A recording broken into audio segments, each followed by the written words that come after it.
Hello everyone, welcome to my channel. I hope everyone is having a wonderful day. Before starting the video, please go ahead and hit the subscribe button and give this video a like up. On the latest episode of SmackDown, Fatu's relationship with Sikoa took a chaotic turn. The two stablemates, who once stood side by side as an unstoppable force, now seem to be at loggerheads, grappling with conflicts and tensions. This was evident last night when Sikoa's recent actions visibly rattled the Samoan werewolf. For the past few weeks, WWE has been deliberately teasing a potential rift between the two superstars, indicating a breakup is on the horizon. Given their tumultuous relationship, there is a good possibility that Fatu could eventually revolt against the Street Champion. This may mark the beginning of a new chapter within the Bloodline saga. Sikoa's months of dominance came to a halt last month on Raw when he suffered a crushing defeat at the hands of Roman Reigns in tribal combat. Not only did the former North American champion lose the custody of the revered Eula Fala, but the loss also dealt a significant blow to his pride, leaving him powerless and vulnerable. With Sikoa no longer the tribal chief, Fatu seemingly has no reason to obey him, and he is not bound by his orders. The Samoan werewolf could challenge the 31-year-old's position in the group, highlighting the latter's inability to safeguard the Eula Fala. As a result, this gives Fatu a strong and credible reason to betray the Street Champion.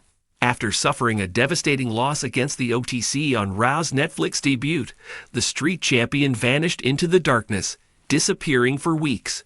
He abandoned his loyal allies, Fatu and Tama Tonga, leaving the bloodline in tatters. As the leader of the faction, Sikoa's actions were certainly not justifiable. It may have given Fatu a glimpse of how unaccountable and irresponsible the 31-year-old can be and may have opened his eyes. As a result, the Samoan werewolf may now consider Sikoa unfit to lead the faction.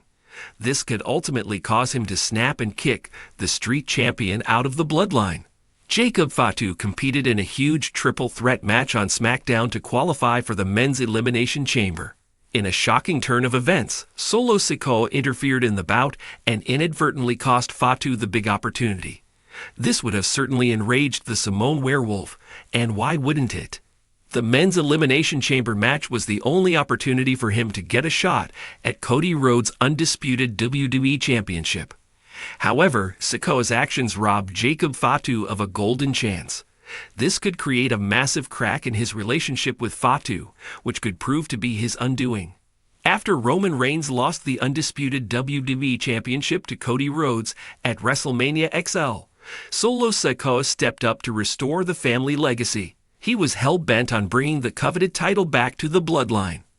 Over the past several months, Sikoa received several chances to win the championship from Rhodes. However, the Street Champion suffered setbacks every single time, failing to get the job done. It appears that bringing the coveted title back to the family has now become a top priority for Fatu. With Sikoa failing to achieve the goal, the Samoan werewolf may look to sideline him now that he has arguably become a hindrance for the faction. The Bloodline has been one of the most dominant factions in WWE history, but like all great dynasties, cracks eventually begin to form. With Roman Reigns' power seemingly slipping, Sikoa has stepped up as an enforcer, bringing in a wild card, the dangerous and unpredictable Fatu. However, as history has shown us, alliances in the Bloodline are never as solid as they appear. Fatu's arrival in WWE sent shockwaves through the wrestling world. A monster of a man with a terrifying presence and unmatched athleticism, he is a legitimate game changer. But is he truly here to help Sikoa, or does he have his own agenda? If history is any indication, betrayal is never off the table in the Bloodline. Here are 4 major signs that Fatu will turn on Sikoa. The Bloodline operates on a hierarchy, with one member always standing as the undisputed leader. Roman Reigns played that role for years, but now, with his status uncertain, Sikoa has stepped up to take control. However, there's one problem. Fatu isn't wired to take orders. Fatu comes from the same Samoan dynasty as Roman, the Usos, and The Rock, but he has never played second fiddle to anyone. Throughout his run in NLW, he wasn't just a soldier. He was a dominant force, leading his own faction, Contra unit, with an iron fist. Bringing him into the bloodline makes sense from a power standpoint, but sooner or later, Fatu will realize something.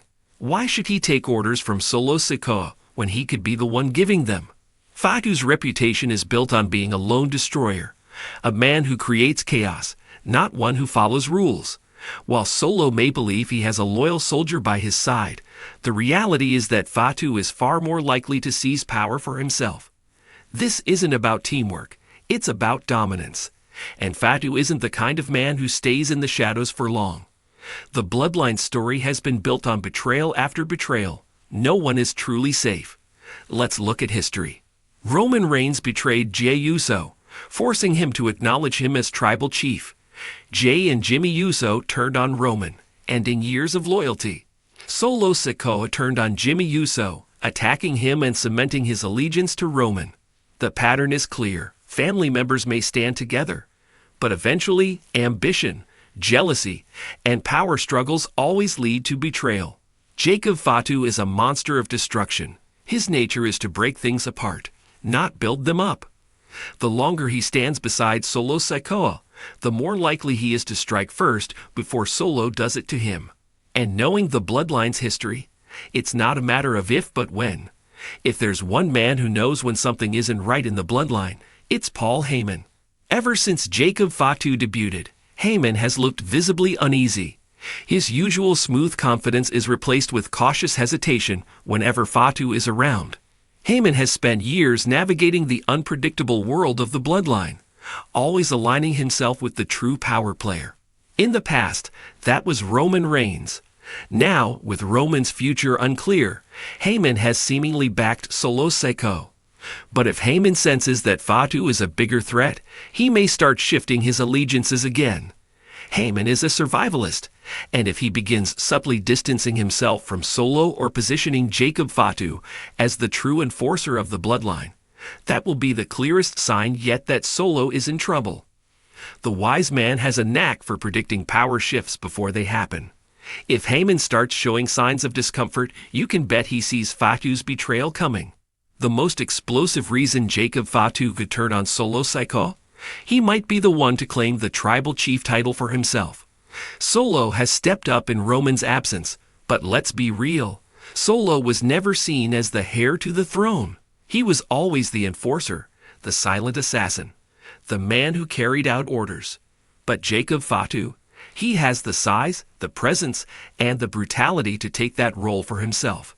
Imagine the moment.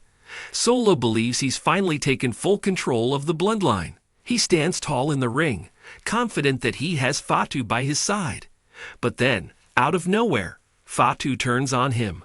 A vicious Samoan drop, a brutal top rope moonsault. And just like that, Solo is left gasping for air as Fatu stands over him, declaring himself the new face of Samoan dominance. It would be the ultimate power play.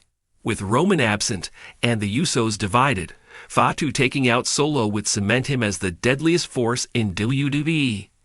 And let's not forget, the WWE Universe loves a shocking betrayal.